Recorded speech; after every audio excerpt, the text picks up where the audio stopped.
and then the segmentation of the 5 bands, and all the bands and power, and the feature matrix design, and then classification, and then the result, and then the reference. First of all, the motivation. So, what is inner speech decoding? Inner speech decoding means what if someone who is unable to speak or listen, or someone who is completely paralyzed. So how he will speak to another normal person? So the ongoing process is he will move a finger or something in his body, or that will give a command like I am okay, fine. But what if we, without any movement, we just take the data or just take the feelings from the brain? This is our main motivation. This is give us facilities like hands-free interaction and privacy, and this is the main motivation, or the we can say it is the problem statement of our work. So we did pretty large newspaper review, and the main 4 are and silent speech EEG.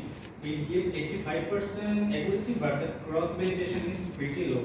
And then we took a data set collection archive, thinking out loud. There is a Spanish data set, and in the third we took the main data set from this paper, imaging speech via LSTM. This is a 4+4 command and gives a 92.5% accuracy, and at the end we read another paper that gives us the idea of using a feature called wave-based scattering. So the dataset we took from the paper is not accessible, but it is accessible upon request to the author.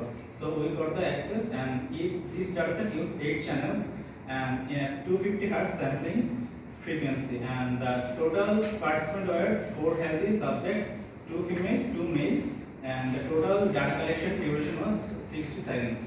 And the total commands were 4 commands, up, down, left, right, because those 4 commands are universal for all the kind of people.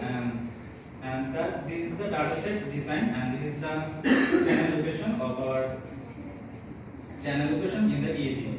First, we give the command, and within 60 seconds, the participant think about a specific direction, and that we collect from the EEG channel. And one of the main thing in our paper is the pre-processing pipeline we use. We studied the paper that used the traditional pre-processing pipeline that used raw data, notch filtering, and that IC decomposition. But from our study, a paper called neuromarketing, we got this pre-processing pipeline. So we thought, what if we use this in our work? So this is called the optimized pre-processing pipeline. That this goes like this. We first take the raw EEG data. Then we do bandpass filtering from 0.5 to 45 Hz, and we do clean line at 60 Hz. Because in Bangladesh it would be 50 Hz, because the data is taken from the USA, so their pipeline is 60 Hz, and we do common average rereferencing to equalize all the band. And then we do IC decomposition to minimize muscle contraction or eye blink, and then we got the pre-processing data. This is our work process of the pre-processing pipeline. We first raw data, then FIR filter, clean line, and IC decomposition, and then the previous data we got that. And then we go to the segmentation. In segmentation part, we follow 2 methods. First, the bandpass filtering.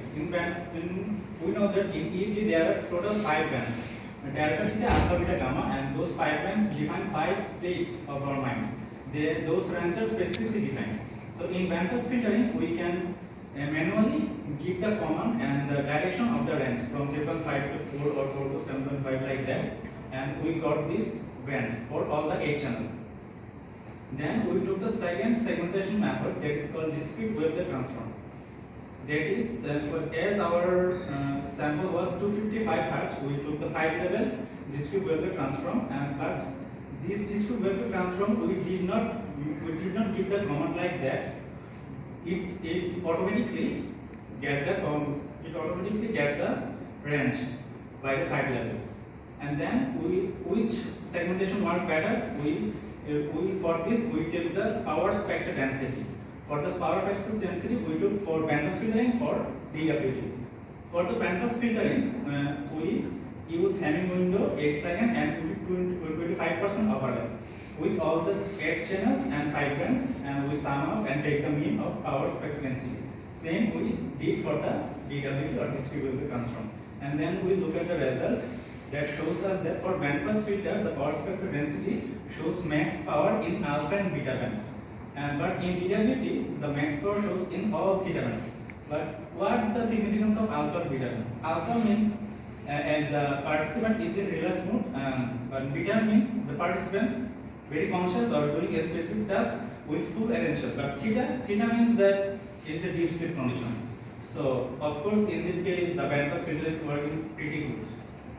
Then we come to the feature matrix creation. For feature matrix creation, we took first order waveless scattering transform, and the feature was 40 and the sample weight was 400. So it follows the thumb rules of machine learning that the sample should be 10 times of the features.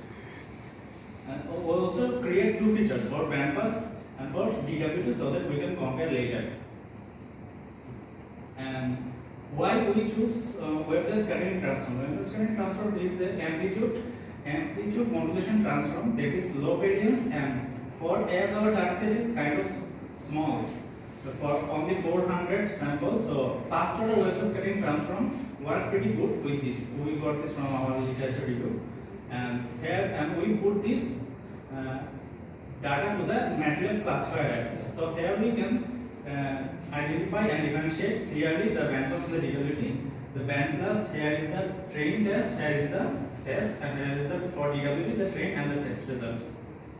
So this is the comparison. So in bandpass SVM with 95% accuracy give a good result, but in DWT the highest accuracy you can see that 85% in Canon and SVM. So in that case we can take a decision that bandpass filtering in the case of inner space decoding works good.